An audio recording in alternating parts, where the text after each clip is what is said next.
हरि राम हरि राम बोल वृंदावन बिहारी लाल की श्रीमद् भागवत महापुराण की जय। सचिनंदन गौर हरि की जय। श्री हरिनाम संकीर्तन की जय। जय सृष्टि गुरु गौरांग गंधर्वी कागिधारी राधा विनोद बिहारी जो की जय। राधा गोविंद गोपीनाथ मदन मोहन जो की जय। पतित पावन सिमन गौर नित्यानंद प्रभु की जय। श्री गौर गदाधर प्रभु की जय।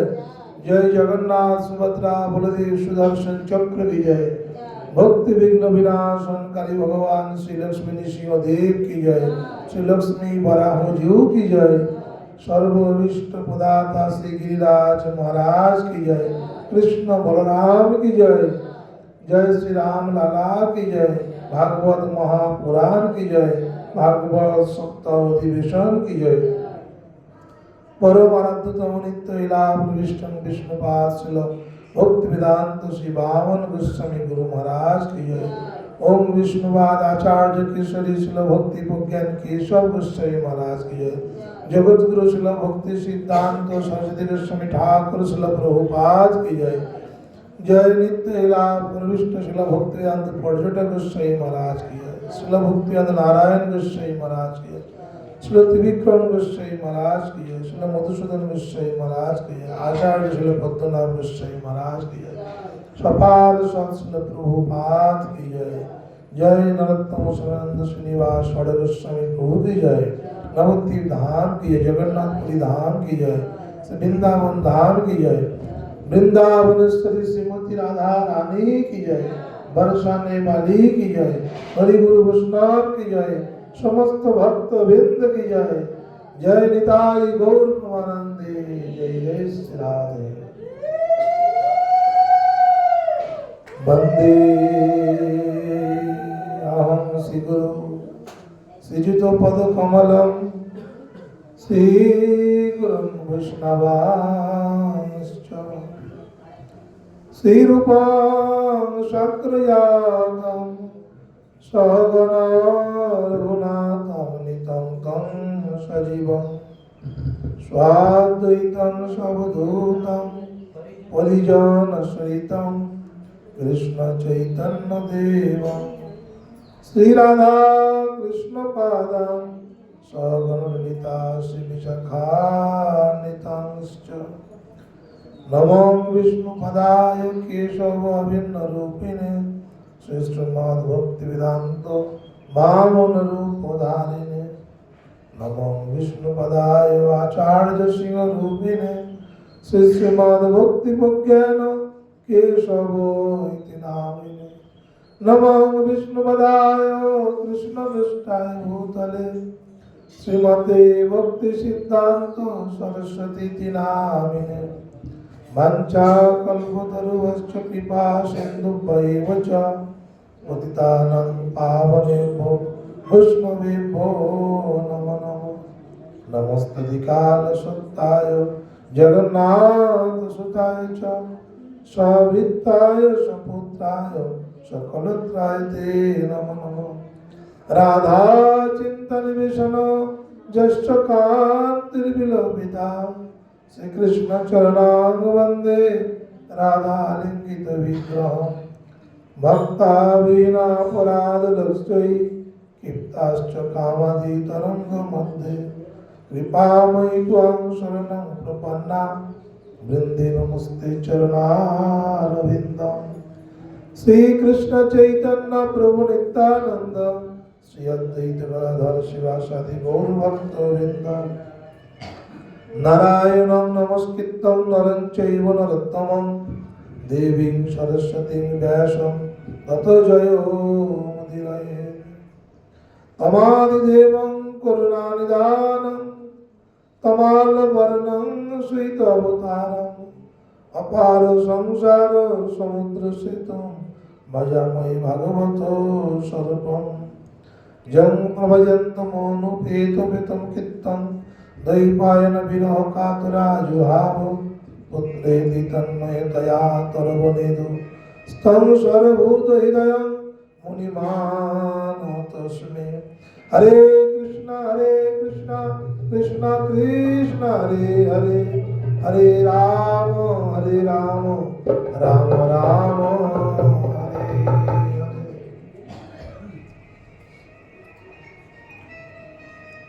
अनंत कोटि ब्रह्मांड नायक परात्पर परमेश्वर अद्वैत ज्ञान प्रदाता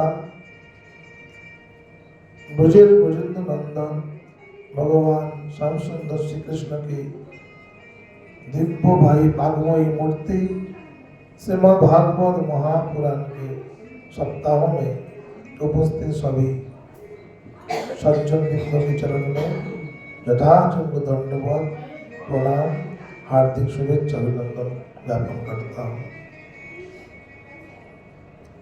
श्रीमद् भागवत महापुराण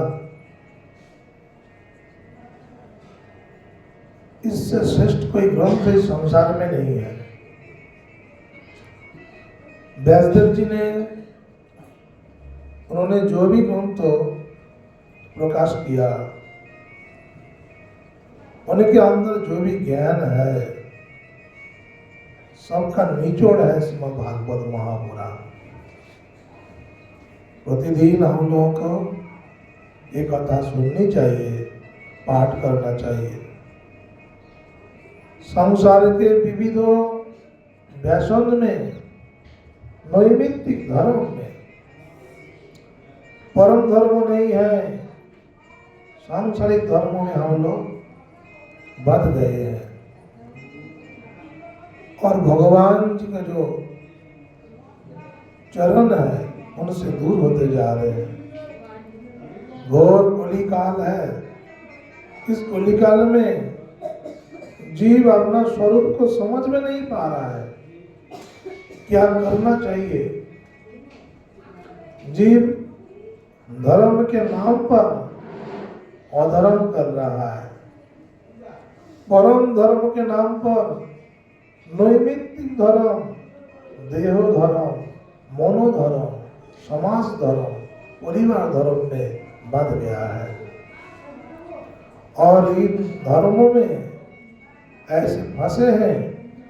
मूल धर्म सबके आत्माओं की जो आत्मा है भगवान श्री कृष्ण, उनके चरण में प्रेम भक्ति प्राप्त नहीं कर पा रहा है, जिसके कारण ये दुख कभी मिटता ही नहीं है। इस संसार में सब हम लोग दुखी है। कोई मन से दुखी, कोई शरीर से दुखी, कोई परिवार से दुखी, कोई बंधु बांधवों से दुखी। दुख का कोई अंत नहीं हो रहा है। एक दुख का समाधान ढूंढते हैं, दूसरा दुख आके उपस्थित हो जाता है। पूरी जिंदगी चली जाती है दुख को भगाने के लिए, किंतु आखिरी सांस तक ये दुख का भी पीछा छोड़ता ही नहीं।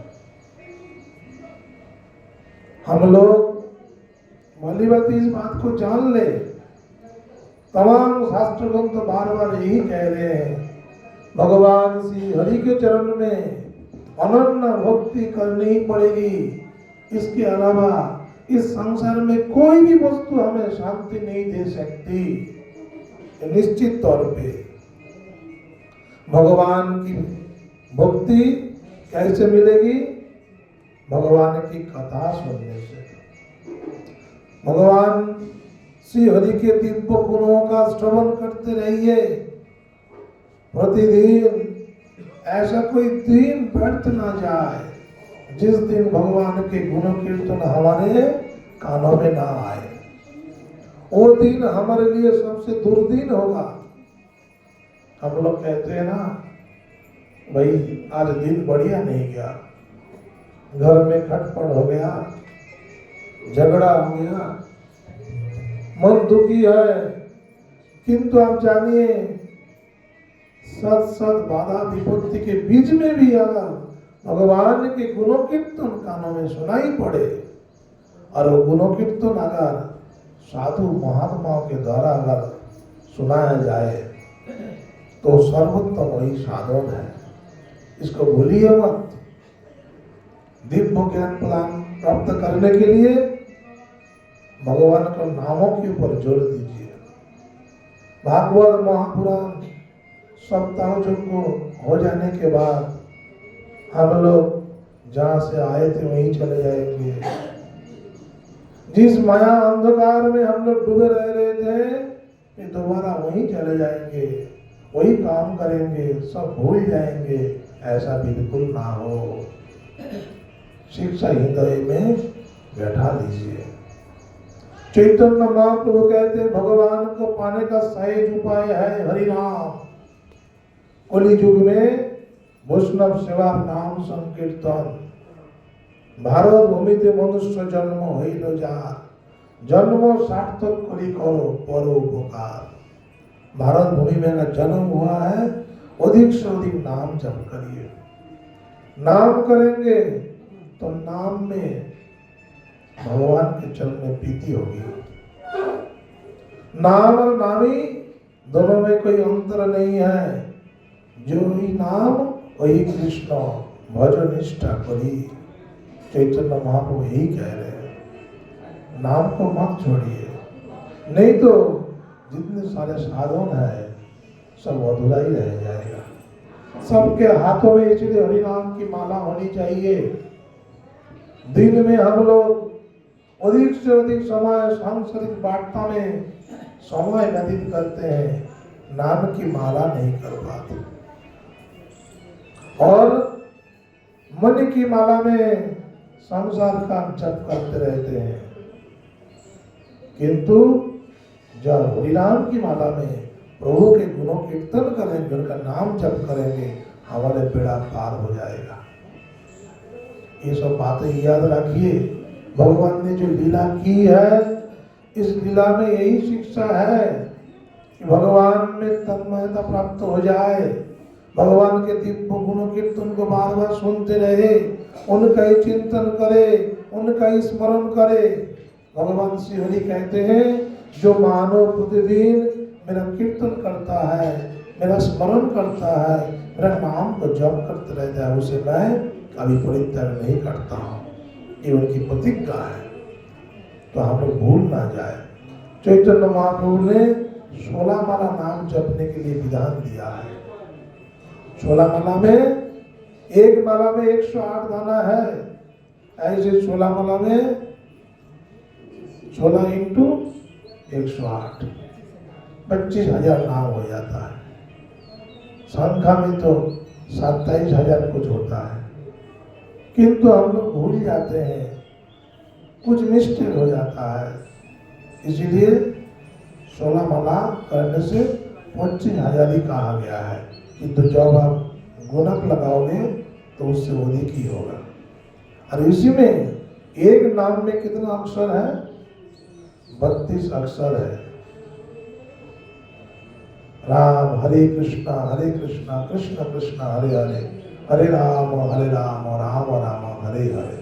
32 अक्षर है और 16 नाम है। तो 16 इंटू 108 फिर इंटू 16, इस तरह करके देखिए 27,000 नाम हो जाएगा। अगर एक बार आप महामंत्र जप करते हैं तो 16 बार नाम आपके द्वारा हो जाएगा। हरे कृष्ण 2 नाम हो गया, हरे मतलब राधा, कृष्ण मतलब कृष्ण।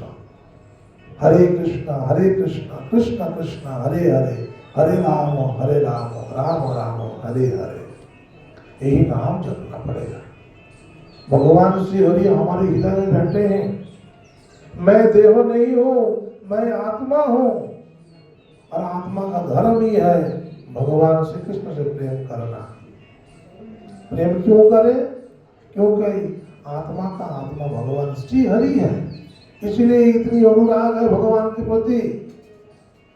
बाकी जो है ये देव संबंधित वस्तु है। आप आपको अधिक प्रेम करते हो, सबसे ज्यादा आप अपने को अधिक प्रेम करते हो। कारण क्या है? कारण आपकी जो आत्मा है वो आत्मा भी भगवान श्री हरि है। इस हृदय में एक जीवात्मा बैठे हैं, एक परमात्मा बैठे हैं। तो जीवात्मा अंश है और परमात्मा अंशी है। इस सिद्धांत को भूलिए मत। भगवान श्री हरि हृदय में जब बैठ जाते हैं वो सबके आत्मा है। इसीलिए भगवान श्री हरि को हम लोग अधिक चाहते हैं, क्योंकि हमारा अंश ही वही है। हमारा मूल भगवान अंशी भगवान वही है, इसलिए उनको हम लोग अधिक प्रेम करते हैं। भगवान श्री हरि के चरण में प्रेम ना होने का कारण क्या है? कारण है संसार के वासना, दुर्वासना, संसार की कामना, यही है। तो आइए हम लोग श्रीमद् भागवत महापुराण की कथा में प्रवेश करते हैं। हमारी जो कथा है, काल हम लोग श्रवण कर रहे थे। भगवान श्री कृष्ण रुक्मिणी जी को अपने रथ में बिठा के द्वारिका लेके आ रहे थे।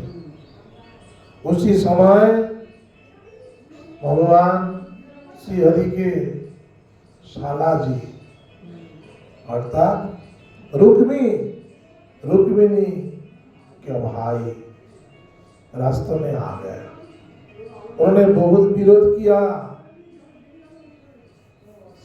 जिसके साथ विवाह होने वाला था उसके साथ तो विवाह हुआ नहीं, और ये द्वारिकाधीश मेरी बहन को लेके आज चले जा रहे हैं।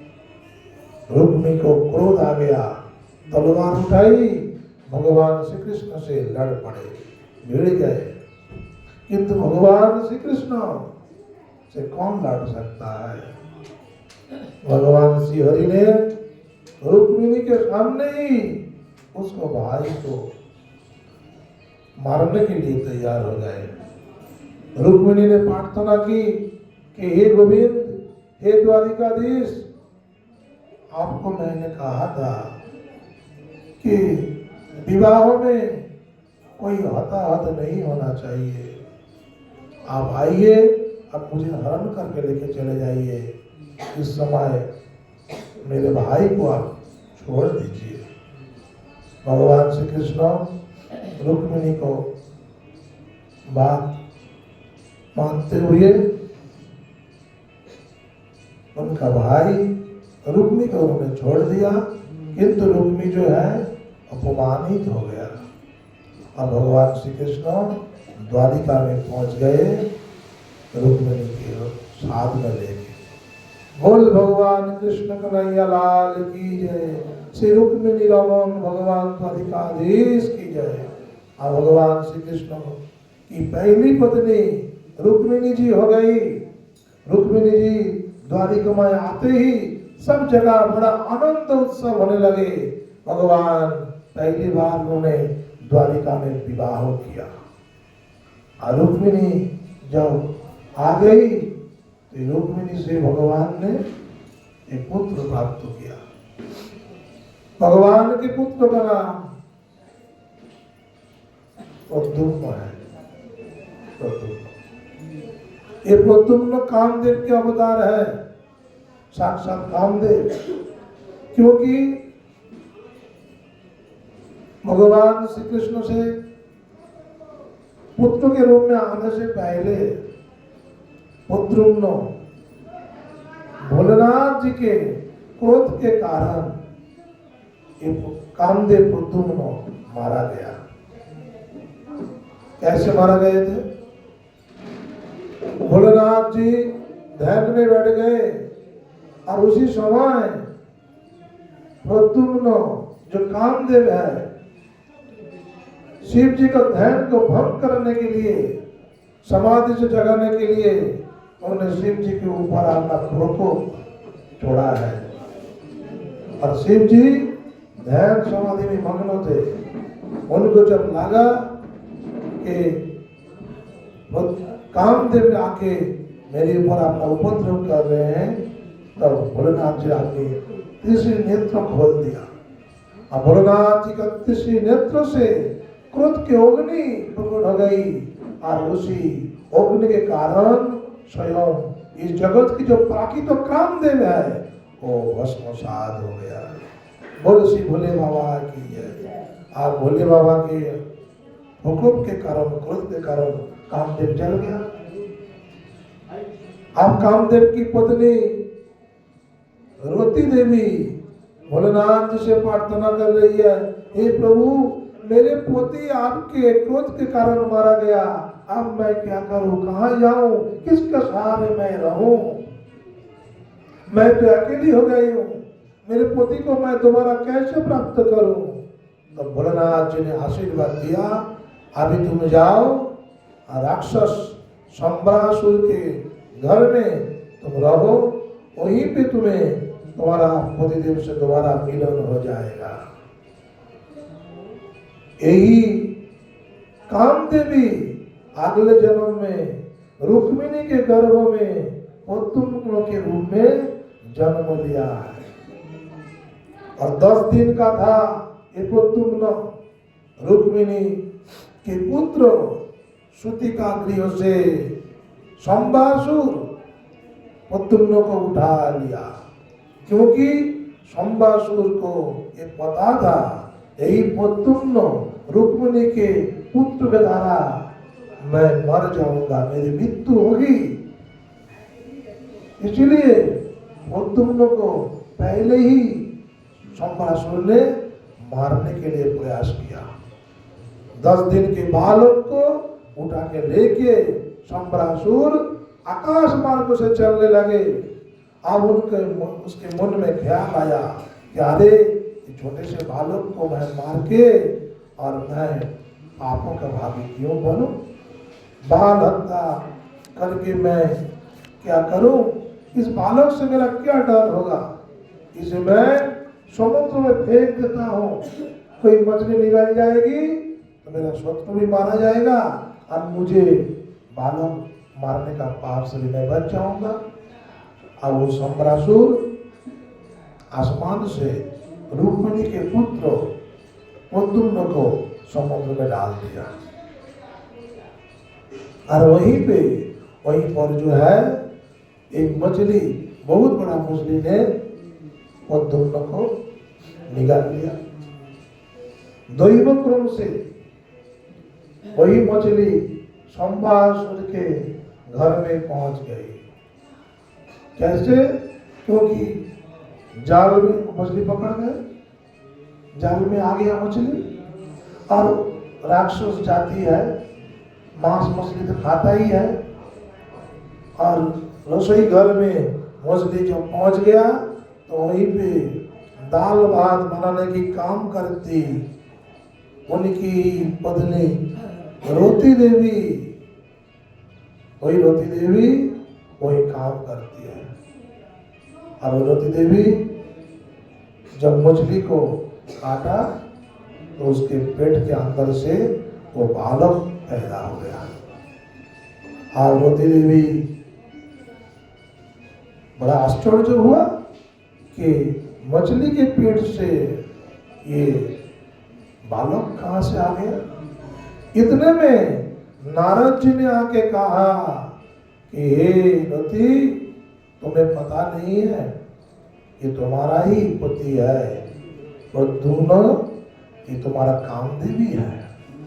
अब रति को तो बड़ा आनंद हुआ कि मैं अपना पति को इस प्रकार में प्राप्त कर गया, किंतु छोटा सा बालक है अभी प्रद्युम्न, उनका जो पति है दोबारा जो जन्म लिया है, छोटा सा बालक है। अब इस बालक को पाल पोस के बड़ा करना पड़ेगा। आरती देवी वहीं पे उस बालक को धीरे धीरे धीरे धीरे पाल पोस के बड़ा कर रही है। जब समय आ गया, बड़े बड़े औषधि जोड़ी बूटी और माया तंत्र के प्रभाव से बहुत जल्दी ही प्रद्युम्न जब बड़ा हो गया तो उसी समय जो है आप वो प्रद्युम्न देख रहे हैं कि ये रोती, ये तो मेरी माँ है, मुझे पाल पोस के बड़ा किया है, किंतु जैसे जैसे मैं बड़ा होते गया ऐसे इनका अंतर में भावों का परिवर्तन दिखाई दिया। ये माँ जो है इसके अंदर माँ का भाव नहीं है, ये तो कामिनी की भाव है। कामिनी का भाव दिखाई दे रहा है। तो प्रद्युम्न को संशय हुआ कि आप तो मेरी माता है, आपके अंदर इस प्रकार भावों का परिवर्तन क्यों? कामिनी जैसा भाव आपके अंदर दिखाई दे रहा है। आप तो मुझे पाल पोस के बड़ा किए हैं, तो आपके अंदर इस प्रकार का भाव कैसा? तो उन्होंने क्या कहा कि आपको पता नहीं है, आप जो है मेरे पतिदेव है, अगले जीवन में आप मेरे पतिदेव कामदेवी है। भोलेनाथ जी के तीसरे आंखों के उगने के कारण आप मारे गए। तब तो प्रद्युम्न को सब कुछ पता लग गया, पूर्व स्मृति याद आ गई। आप प्रद्युम्न का चलो हम लोग यहाँ चलते हैं। तो रति देवी कह रही नहीं नहीं, इस समय जो है हम लोग आगे नहीं बढ़ पाएंगे, क्योंकि यहाँ पर जो है, यहाँ पर जो संबासुर है उसे बिना मारे हम लोग आगे जा नहीं पाएंगे। तो प्रद्युम्न जो है वो याद करते ही कामदेव अपने अंदर में शक्ति तो है ही, उसको स्मृति आने के कारण आरती ने बहुत सारी युद्ध विद्या कला भी सिखाई थी। और वो रति देवी जो है दोनों मिल करके और संबासुर को मार डाला है। संबासुर मारा गया। आकाश मार्ग से रति देवी प्रद्युम्न अपना पति कामदेव को साथ में लेके द्वारिका में पहुंच गए। बोल श्री द्वारिकानाथ भगवान की जय। इस प्रकार जब द्वारिका में लौट के आ गए तो रुक्मिणी क्या देख रही है कि बढ़िया एक सुंदर सा भगवान श्री कृष्ण दिखाई दे रहे। इतना रूप स्वरूप से भगवान श्री कृष्ण जैसा दिखाई दे रहा है। कौन है ये दिव्य पुरुष? एक बार को तो रुक्मिणी को ये लगा मेरा पति तो नहीं है, क्योंकि प्रद्युम्न देखने में भगवान श्री कृष्ण जैसा ही है। आप तो रुक्मिणी जब बढ़िया करके ठीक से देखा तो पहचान गई कि ये मेरे बालक तो नहीं है, जो बहुत पहले श्रुतिका गृह से संबासुर ने उठा के लेके गया था। क्योंकि आज भी मेरा बालक अगर मेरे साथ होता, इतना ही बड़ा होता, ऐसे ही रूप रंग के दिखाई देता। और उसी समय देवर्षि नारद वहीं पे पहुंच गए। नारद जी देखिए, जहां पर भगवान है, भगवान के भक्त है, वहां देवर्षि नारद जरूर पहुंच जाते हैं। देवर्षि नारद जाके कहते हैं, हे माता, आपको पता नहीं है, यही आपके 10 दिन के बालक संबासुर जो उठा के लेके गया था, यही आपके प्रद्युम्न है। तब तो द्वारिका में आनंद का पहाड़ आ गया। इतने सालों बाद मैं तो सोचा था मेरा पुत्र मारा गया, असुर ने उठा के लेके गया, भगवान ने बहुत प्रयास किया, वो मिला ही नहीं। आज इतने सालों बाद वो पुत्र वापस लौट के आ गया, और अकेले आया नहीं, साथ में बहू को भी साथ में लेके आ गया। बोल श्री प्रद्युम्न भगवान की जय। इस प्रकार पतिदेव जो है, रति देवी और कामदेव का दोबारा पुनर्मिलन हो गया, और प्रद्युम्न भगवान के प्रथम पुत्र के रूप में द्वारिका में रहने लग गए। अब भगवान अभी एक विवाह हो गया है। अब भगवान का अभी 16,107 विवाह बाकी है। भगवान के विवाह से पहले ही बेटे का विवाह हो गया है। मतलब अभी ससुर मसाई को और अभी शादी करनी बाकी है। अभी भगवान की बड़ी विचित्र लीला है। प्रद्युम्न का विवाह हो गया, अभी भगवान के विवाह भी बाकी है। अब भगवान के मुख्य रानियां कितनी है? 8 मुख्य रानियां हैं। उस रानियों में अभी जो है रुक्मिणी महल में आई है। दूसरी पत्नी कौन है? दूसरी पत्नी है सत्यभामा, तीसरी पत्नी है जाम्बवती, चौथी है कालिंदी, मित्रविंदा, नागनचिति, लक्ष्मणा, सत्तावती। इस प्रकार के सत्ता जो है ये 8 रानियां भगवान के मुख्य रानियां हैं। अब अगला विवाह भगवान का हो रहा है सत्यजित की पुत्री सत्यभामा के साथ। ये सत्यभामा कौन है? महाराज सत्यजित की पुत्री है। सत्यजित जो है ये बहुत बड़ा सूर्यदेव के भक्त थे सत्यजित। बोलो हरे कृष्णा कृष्ण कृष्ण हरे हरे, हरे राम राम राम हरे हरे। छोटा सा कीर्तन। जय जय श्री राधे ओ राधे, हमको तेरा बड़ा सहारा है राधे, हमको तेरा बड़ा सहारा है राधे, हमको तेरा बड़ा सहारा है राधे, हमको तेरा बड़ा सहारा है राधे। फूलों में दो राधे, कलियों में दो राधे,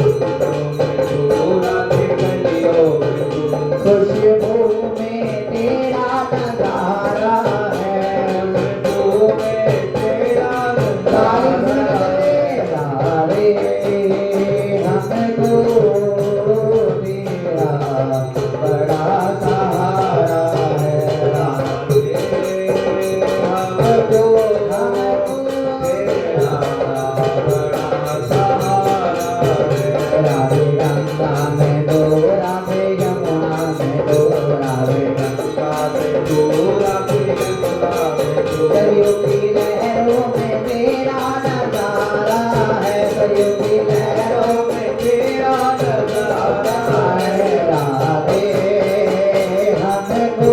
हमको तेरा बड़ा सहारा है राधे, हमको तेरा बड़ा सहारा है राधे। गंगा में दो राधे, विष्णु में दो राधे, गंगा में दो राधे, विष्णु में दो, शिव शंकर में तेरा नजारा है, शिव शंकर में तेरा नजारा है राधे, हमको तेरा बड़ा सहारा राधे, हमको तेरा बड़ा सहारा है राधे। सूरज में दो राधे, चंदा में दो राधे, सूरज में दो राधे, चंदा में दो, तारों के मंडल में तेरा नजारा है, तारों के मंडल में तेरा नजारा है राधे, हमको तेरा बड़ा है राधे, हमको तेरा बड़ा सहारा है राधे, हमको तेरा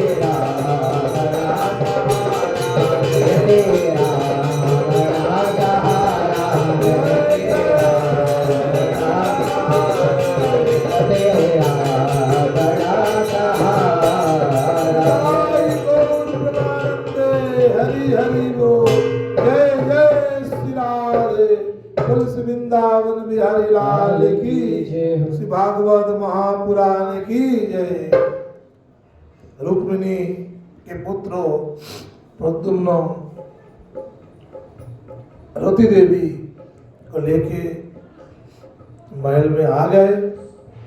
इधर में भगवान श्री कृष्ण एक दिन सभा के अंदर में बैठे थे और वहीं पे महाराज सत्यजित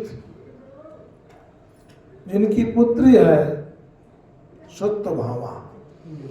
सत्यजीत सूर्य भगवान को प्रसन्न करके एक बढ़िया मणि लाभ की है उन्होंने।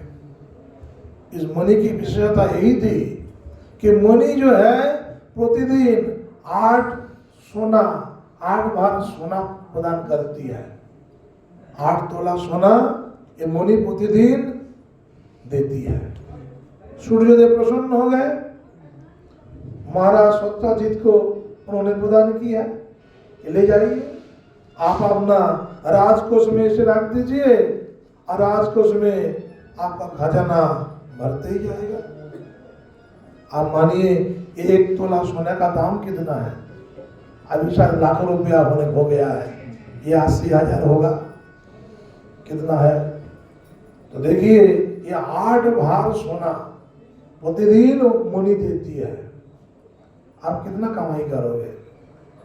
पूजा कर लो ना, बढ़िया पूजा करो, बैठे बैठे माल खाओगे।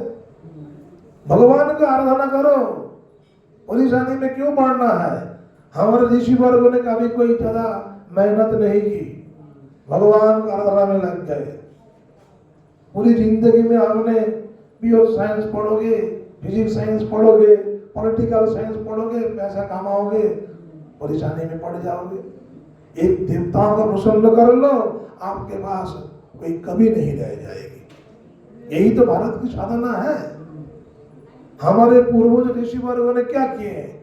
बहुत कोई मेहनत थोड़ी की थी, मंत्रों के द्वारा सब कुछ प्राप्त कर लेते थे। वशिष्ठ जी एक ऋषि हुए, वशिष्ठ जी के पास एक कामधेनु गोमाता थी और वो गोमाता सब कुछ देने में समर्थ थी। एक राजा जब जंगल में आए और राजा के सैनिक को भूख लगी, सारे सैनिक आके ऋषि के पास उपस्थित हो गए। क्या कह रहे हैं? इस जंगल में हम लोग रास्ता भटक गए हैं, हमारे सेना जो है बहुत भूखे प्यास से मर रही है, आप कृपया आप हम लोगों को भोजन दे दीजिए। अब ऋषि के पास क्या है? जंगल के अंदर में ना कोई गैस चूल्हा है, ना कोई हांडी है, ना कोई लोटा कंबल है, ना बहुत सारे भोजन की सामग्री है, किंतु उन्होंने अपना मंत्र के द्वारा सब कुछ प्रकट कर दिया। ऐसे साधना उन्होंने की है। उनके पास वो गोमाता आ गई। अब गोमाता के पास जाके हाथ जोड़ के प्रार्थना कर रहे, ऋषि जी, हे माता, मेरे घर में मेहमान लोग आए हैं, इनको भोजन की व्यवस्था करा दीजिए। अब गोमाता एकदम से आवाज करती हुई तैयार हो गई। सारे के सारे जो है सहस्त्र बाहु अर्जुन, उनके सेना जो है एक से एक लाइन में सब बैठ गए। अब गोमाता के शरीर से परस करने का भी आवश्यकता नहीं है। सजी हुई थाली है, कड़ी, दही, चावल, पकवान, सब्जी, रोटी, बढ़िया बढ़िया व्यंजन है, सब तैयार होके और एक एक सेना के पास उपस्थित हो गया। अब खाओ, कितना खाओगे? ना उनको भोजन पकाने की जरूरत है, ना खेती बाड़ी करने की जरूरत है। ऋषि ने ऐसी साधना की है। तो हम लोग जो यहाँ कष्ट पा रहे हैं, मर रहे हैं, उसका एक ही कारण है, हम लोग अपने स्वरूप को जान नहीं पाए। अपने स्वरूप में हम लोग ऐश्वर्यमय हैं, ऐश्वर्यशालीन हैं हम लोग। भगवान वैकुंठपति नारायण हमारे पति है, पिताजी है। देवता लोग कौन से काम करते रहते हैं? देवता लोग क्या जमीन में जाके खेती बाड़ी कर रहा है? कोई काम कर रहा है? किसी के पास नौकरी करने गया? देवताओं के पास ऐसा शरीर भी प्राप्त हो गया, कोई कष्ट नहीं है, कोई बीमारी भी नहीं है उनके पास, अमृत पी रहे हैं। और अमृत का कलश, एक अमृत का कलश निकाल के आया था समुद्र से, अब ना जाने कितना युग व्यतीत हो गया, अब अमृत पीते ही जा रहा है, पीते ही जा रहा है, वो कलश का भी खाली नहीं हुआ। कितना खाओगे? खाओ। यही तो साधना है। ये हम लोग 100-200 रुपए के लिए मरते हैं, मिटते हैं, काम काज करते हैं, किंतु भगवान के पास शरणापन्न नहीं होते हैं, उनकी भक्ति नहीं करते हैं। जब पांचाली द्रौपदी जंगल में चली गई पांडवों के साथ, वहां पर उनके पास कौन सा पात्र था भोजन के लिए? सूर्यदेव ने उनको एक भोजन पात्र दिया था। अब उस भोजन पात्र से जितना भी तुम भोजन निकाल लोगे कभी खाली नहीं होगा। पात्र उनको मिला था। यही तो साधना है। साधना में देखने में ही एक पात्र है, उस पात्र से तुम कितना भी निकालो वो भोजन कभी खाली नहीं होगा। तो इसलिए हम लोग जो भगवान को प्रसन्न करने का प्रयत्न करते हैं ना, वो सबसे बढ़िया साधन है। भगवान श्री हरि प्रसन्न हो जाए, जीव के अंदर कोई दुख ही नहीं रहेगा, शरीर में भूख प्यास ही नहीं लगेगी, हम लोग अपने आत्मस्वरूप में स्थिर हो जाएंगे और सारे कष्ट की निवृत्ति हो जाएगी। यहाँ हम लोग जो लड़ रहे हैं इनका एक ही कारण है, अब मैं अपना घर बार परिवार भूल चुका हूँ। भगवान श्री हरि हमारा नित्य पिता है और लक्ष्मी जी उनकी अर्धांगिनी है। हम लोग जो लक्ष्मी लक्ष्मी करके दिन रात परेशान हो रहे हैं, अब लक्ष्मीपति की अगर हम लोग सेवा कर लेंगे तो कभी कमी नहीं आएगी। ये भगवान की कृपा है। उसका प्रतिष्ठ उदाहरण आगे जाके हम लोग श्रवण करेंगे सुदामा की लीला में। बोलिए श्री वृंदावन बिहारी लाल की जय। आप भगवान श्री कृष्ण सभा में बैठे हुए हैं। उस समय महाराज सत्राजित सूर्यदेव ने उनको जो मणि दी थी और उस मणि को लेके गले में माला के रूप में पहनते हुए सत्राजित सभा में आके उपस्थित हो गए। देखने में एकदम से द्वितीय सूर्य का आगमन हो रहा है, ऐसे लग रहा है। सब देख रहे हैं भैया इनके पास इतनी बढ़िया चमकीली मणि कहाँ से आ गई। तो सभा सत के अंदर में एक आना खुशी हो रही है कि देखो देखो ये मणि पहन के तो सत्यजीत आ गया है। अब इस मणि में जो गुण है विशेषता है वो सुनिए। ये मणि प्रतिदिन 8 बार सोना देती रहती है। सत्यजीत कितना खाएगा? इनकी एक ही बेटी है, कहाँ लगाएगा इतना सोना?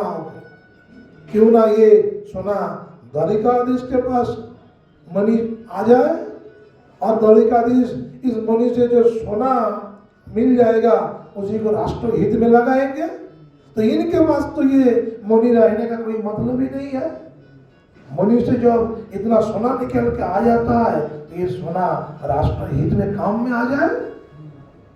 तो सब ने इस प्रस्ताव को एकदम से स्वीकार कर लिया कि भाई हे सत्राजित आप ऐसा करिए, आपके गले में जो मणि है इस मणि को आप द्वारिकाधीश को दे दीजिए। और द्वारिकाधीश भगवान भी कह रहे बिल्कुल सही बात, मैं भी यही चाहता हूँ कि मणि खजाने में उपस्थित हो जाए। महाराज उग्रसेन है उनके खजाने में आ जाएगा तो पूरा राष्ट्र का हित में ये मणि काम करेगी। किंतु सत्राजित ने एकदम से माना कर दिया। देव सूर्यदेव ने मुझे दिया है, ये मणि मेरे पास ही रहेगी, मैं क्यों दूं? सत्राजित ने बिल्कुल मना कर दिया कि नहीं नहीं ये मणि मैं किसी को नहीं देता। अब भाई अपनी चीज है वो दे ना दे वो तो उनकी मर्जी है, कोई क्या कह सकता है। अब सत्राजित तो चला तो गया है किंतु मन में डर है कि मेरे मणि के बारे में सब लोग जान गया और सबकी दृष्टि इसके ऊपर पड़ी है। अब अगला दिन सत्राजित का जो भाई है हुसैन, उन्होंने कहा कि भैया इस मणि को थोड़ा मैं गले में धारण करके थोड़ा अपने मित्रों के पास जाना चाहता हूँ, दिखाना चाहता हूँ। लोग तो अलंकार इसलिए धारण करता है दूसरों को दिखाने के लिए, अपने के लिए नहीं। मेरे पास एक चीज है, देखो बढ़िया गाड़ी है, मकान है, सोना है, ये सब कह रहे। आप हुसैन ने उस मणि को गले में धारण करके और अपने बंधुओं के पास उपस्थित हो गया, सारे मित्रों के पास चले गए। और रास्ते में जैसे ही हुसैन जा रहा था वहां पर हुसैन के ऊपर एक सिंह ने आक्रमण कर दिया। बब्बर से एक सिंह ने आज आक्रमण कर दिया, उनके सारे सेना सब मारे गए और हुसैन के गले में जो मणि थी और उस सिंह ने पुरुषेन को मार के जितना उसे खाना था मांस खा के और उस मुनि को भी क्या समझ के उस सिंह ने मुनि को भी लेके सिंह चला जा रहा है। और दूर से एक ऋक्षराज भालू जंबवान ऋक्षराज जब वो दूर से उन्होंने देखा कि अरे सिंहों के पास मणि, चमकती हुई मणि में जो प्रकाश है तेज है, ये तो अद्वितीय है, जैसे लगता है द्वितीय सूर्य का प्रकाश हुआ है। दूर से ही पहचाना जा सकता है कि बहुत बढ़िया मणि है। अब उस ऋक्षराज ने, भालू ने उस सिंह को ऊपर आक्रमण कर दिया। अब वहीं पे सिंह और भालू के अंदर में बहुत लड़ाई हुई और सिंह मारा गया और ऋक्षराज जाम्बुवान ने उस मुनि को लेके अपने गुफा में चले गया। सत्यजीत का भाई मारा गया, मुनि लेके गया था, घर में लौट के आया नहीं। आप तो सब जगह बात फैल गई, देखो देखो क्या हो गया। सत्यभामा अभी उसका विवाह नहीं हुआ, सत्यजीत की कन्या है। सत्यजीत तो आप पता लगा रहा है कि मेरे भैया किधर गया। आप तो उनको मन में विचार आया, काल तो द्वारिकाधीश मुनि का बात कर रहे थे, द्वारिकाधीश मुनि के बारे में पूछ रहे थे। आज मेरे भाई मुनि लेके गया, अभी तक वापस क्यों नहीं आया। तो उनको लगा हो ना हो मेरे भाई के ऊपर कोई आक्रमण हुआ है, कोई लौट के आया ही नहीं। भगवान के ऊपर कलंक लगा है कि ये मुनि जो है ये द्वारिकाधीश ने ही चुरा लिया है। बस भगवान कहते भैया ना मेरा किसी से कोई लेन देन है, ना कोई मेरे पास कमी है। मैंने तो ऐसे ही पूछा राष्ट्र हित के लिए, ये मुनि खजाने में जमा हो जाना चाहिए। अब मेरे ऊपर कलंक लग गया है कि मैंने मुनि चुराई है। अब तो मुझे ही ढूंढ के निकालना पड़ेगा ये मुनि है कहाँ। आप पुरुषन भी कहाँ है किसी को पता नहीं, लौट के आया ही नहीं। अब भगवान द्वारिकाधीश उस मुनि के पीछे ढूंढते, क्योंकि अपने ऊपर आरोप लगा है, कलंक लगा है, उस कलंक को मिटाने के लिए अब भगवान श्री कृष्ण द्वारिकाधीश अपने सेनाओं को साथ में लेके जहाँ पे वो हुसैन मरा हुआ पड़ा है वहीं पे जाके वो भगवान पहुंच गए।